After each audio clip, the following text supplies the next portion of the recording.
देखिए, आज की तनावपूर्ण भीड़-भाड़ और शोर-शराबे से भरी ज़िंदगी से जब इंसान तंग आ जाता है, तो वो कहीं प्रकृति की गोद में कुछ पल चैन से और सुकून से बिताना चाहता है। सौभाग्यवश हिमाचल में अभी भी ऐसे बहुत से स्थान हैं, जहाँ प्रदूषण, भीड़ और शोर-शराबे से दूर हैं। तो आइए आपको एक ऐसी ही जगह लेकर चलते हैं जिसका नाम है कुपड़ बुग्याल, या इसे कुपड़ टॉप के नाम से भी जाना जाता है। शिमला से 70 किलोमीटर दूर खड़ा पत्थर नामक एक छोटा सा कस्बा है, और वहीं से यहाँ का रास्ता जो है वो अलग होता है। खड़ा पत्थर शिमला से करीब 2 घंटे में आप पहुँच सकते हैं। बहुत ही सुंदर जो एक नेशनल हाईवे है वो आपको यहाँ तक लेकर आता है, और खड़ा पत्थर से एक रास्ता अलग होता है जो आपको इस स्थान गिरी गंगा लेकर आता है। गिरी गंगा खड़ा पत्थर से 6 किलोमीटर की दूरी पर है, और ये एक प्राचीन मंदिर है जो करीब 1000 साल पहले का मंदिर है, और कहा जाता है कि पांडवों ने इसे अज्ञातवास के समय यहाँ पर बनाया था। देवदार के घने जंगलों में से घिरा हुआ ये मंदिर बहुत ही सुंदर स्थान पर है, और इसमें ये पानी का एक कुंड है। इसका नाम गिरी गंगा भी इसलिए पड़ा है क्योंकि एक ऋषि दुर्वासा हरिद्वार से गंगा जल लेकर आ रहे थे, और जब वो कुपड़ के पास आए तो उनका कमंडल जिसमें गंगा जल था वो गिर गया। तो उन्होंने कहा गिरी गंगा, और कहा जाता है कि वहीं से एक धारा का प्रवाह हुआ और इस स्थान को गिरी गंगा कहा जाने लगा। और जो पानी यहाँ पर है इसको भी, क्योंकि गंगा जल था तो इसको गंगा जल के समान ही पवित्र माना जाता है। और जैसे हरिद्वार में अस्थि प्रवाहन की व्यवस्था है, वैसे ही यहाँ पर भी है। देखिए, अभी सर्दियों का समय है तो इसलिए ये सारा पानी अभी यहाँ पर जमा हुआ है। अमूमन तो यहाँ पर काफ़ी बर्फ़ होती है सर्दियों में, परंतु इस वर्ष क्योंकि बर्फ़ ज़्यादा नहीं पड़ी है इसलिए यहाँ पर अभी चलना संभव है, वरना कुपड़ पर तो 8 से 10 फीट तक बर्फ़ पड़ती है सर्दियों में। तो गिरी गंगा के बाद ये ऊपर चढ़ाई शुरू होती है, और बहुत ही सुंदर जंगल से इसका जो रास्ता है। यहाँ देखिए एक और मंदिर भी है यहाँ पर ऊपर काली माता का, और यहाँ से आप होते हुए धीरे धीरे ये प्रकृति की जो इतनी सुंदरता है उसको निहारते हुए आगे चलते हैं। एक तरफ आपके ये पानी जो है जो कुपड़ से आ रहा है वो चल रहा है, और साथ साथ ये घने जंगल के बीच से ये रास्ता आपको धीरे धीरे ऊपर कुपड़ की तरफ लेकर जा रहा है।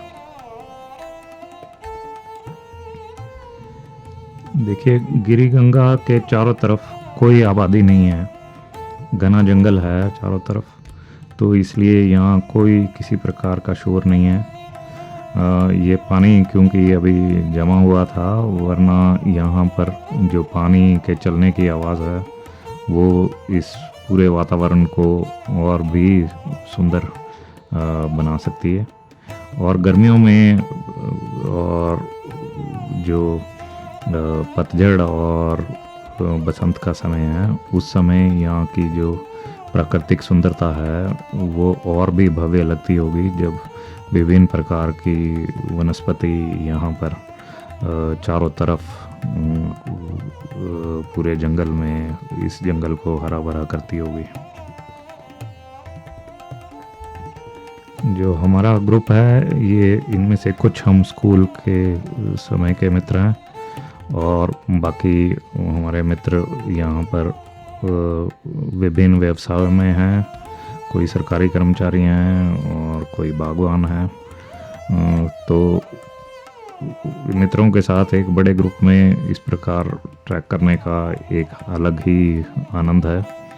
तो इस प्रकार धीरे धीरे हम लोग आगे बढ़ते हुए, और देखिए ये जो जंगल है वो कितना सुंदर होता जा रहा है, और बीच में ही जंगल के इस प्रकार की छोटी छोटी चारागाहें जो है वो दिखाई पड़ती हैं, जिससे न केवल इसकी सुंदरता और बढ़ जाती है ट्रैक की, पर बिल्कुल जैसे एक वातावरण सारा जो है वो चेंज हो जाता है। तो अभी तक इतनी अधिक चढ़ाई नहीं है इस ट्रैक पे। और देखिए ये दोबारा अब ये वही पानी जो आ रहा है ऊपर से, देखिए कैसे जमा हुआ है पूरा। और इसको क्रॉस करके अब यहाँ से कुपड़ के लिए जो है वो चढ़ाई है। जंगल अभी भी वैसा ही घना है जैसा अभी तक चल रहा था गिरी गंगा से।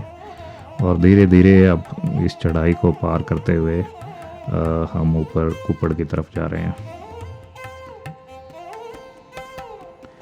देखिए बहुत ही जो ये सारा रास्ता है प्राकृतिक संपदा से इतना संपन्न है कि चारों तरफ आपका दिल करता है कि फ़ोटो लें, वीडियो बनाएं, क्योंकि हर तरफ इतने सुंदर दृश्य दिखाई देते हैं।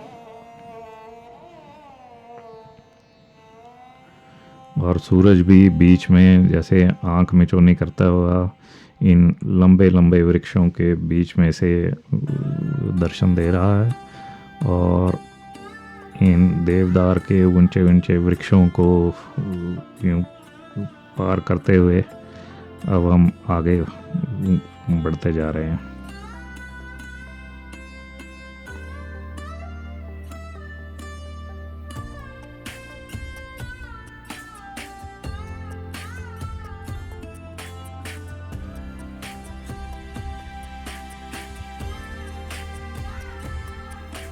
देखिए हिमाचल के जो अधिकतर जो ट्रैक हैं वो तीर्थ भी हैं, क्योंकि ज़्यादातर जो ये ट्रैक्स हैं सब किसी मंदिर पर ही समाप्त होते हैं कि पहाड़ के टॉप पर जाकर कोई ना कोई मंदिर होता है। तो ऐसे ही यहाँ कुपड़ टॉप पर भी काली माता का मंदिर है। तो उस वजह से एक और एस्पेक्ट इस ट्रैकिंग का हो जाता है कि आप जैसे न केवल प्रकृति के साथ एक होते हैं, परंतु एक आध्यात्मिक इसमें जो है वो दृष्टिकोण भी हो जाता है साथ में। तो अब देखिए अब हम ये पूरा जंगल नीचे से क्रॉस करके अब ऊपर पहुंच गए हैं। और ये देखिए कितनी सुंदर ये चारागाहें हैं अब यहाँ पे। और ये काफ़ी दूर तक ये ऊपर चारागाह है। और जब अभी तो क्योंकि विंटर टाइम है, सर्दियों का समय है, तो इसलिए घास सूख गया है। परंतु आप इमेजिन कीजिए कि जब गर्मियों का समय होगा तो ये कितना सुंदर लगता होगा। जो मेरे मित्र पहले यहाँ पे आए हैं वो बताते हैं कि यहाँ पर चारों तरफ जो हैं जो जंगली फूल हैं वो खूब लगते हैं, तो इसलिए ये जो मेडोज़ हैं ये बहुत कलरफुल होती हैं। कहाँ पहले इतना घना जंगल था और अब देखिए इतनी बड़ी ये मेडोज़ में है। और ये वो स्थान है जहाँ से वो गिरी गंगा का उद्गम होता है, जहाँ से गिरी गंगा का जो स्रोत है। तो जो वो कमंडल गिरा था वो यहाँ पर गिरा था और यहाँ से पानी देखिए नीचे तक जा रहा है। और अब ये सामने जो ऊपर आपको दिख रहा है यही कुपड़ टॉप है, जहाँ पर मंदिर भी बना है। यहाँ पर एक छोटी सी ये शेल्टर भी है, एक हट है। और अब ये इस चारागाहों से ऊपर दोबारा हम ये कुपड़ के जंगल में हैं और इसी के जो ये सबसे ऊंचा यहाँ स्थान है उसी में मंदिर है। देखिए यहाँ से विहंगम दृश्य जो हैं वो कितनी दूर तक के दृश्य यहाँ से दिखाई देते हैं, क्योंकि इस बार ज़्यादा बर्फ़ नहीं पड़ी है तो हेज़ काफ़ी है अभी एयर में, तो इसलिए जो दूर की जो बर्फ़ से लदी हुई चोटियाँ हैं वो नहीं दिख रही, वरना वहाँ भी आपको यहाँ से दूर दूर तक का जो है वो व्यू दिखाई देते हैं टॉप से। और ये देखिए ये ऊपर अभी जो मंदिर है ये ओपन एयर मंदिर है, इसमें कोई अभी ऐसा कोई स्ट्रक्चर नहीं बना। और ये इसको एक जो है वो डिफरेंट एस्पेक्ट प्रोवाइड करता है कि ये देखिए ये खुले में है, तो ये माता का मंदिर है यहाँ पर। और यहाँ से आप चारों तरफ के दूर दूर के विहंगम दृश्य भी देख सकते हैं माता का आशीर्वाद लेते हुए। ये हिमाचल को जो देवभूमि कहा जाता है, ये उसका एक उदाहरण है कि देखिए कितनी ऊंचाई पर भी इस प्रकार के यहाँ पर देवी देवताओं का वास है, और यहाँ पर मेले भी लगते हैं और लोग पूरी तीर्थ यात्रा की तरह यहाँ पर आते हैं।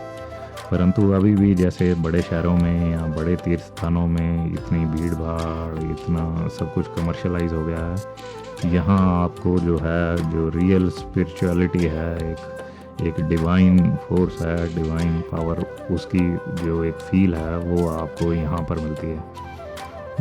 देखिए हम काफ़ी भाग्यशाली रहे हैं जो कि सर्दियों के समय भी यहाँ पर आ पाए हैं, वरना जैसे मैंने पहले कहा यहाँ करीब 8 से 10 फुट तक बर्फ़ होती है सर्दियों में, तो यहाँ पर सिर्फ आप गर्मियों में ही आ पाते हैं।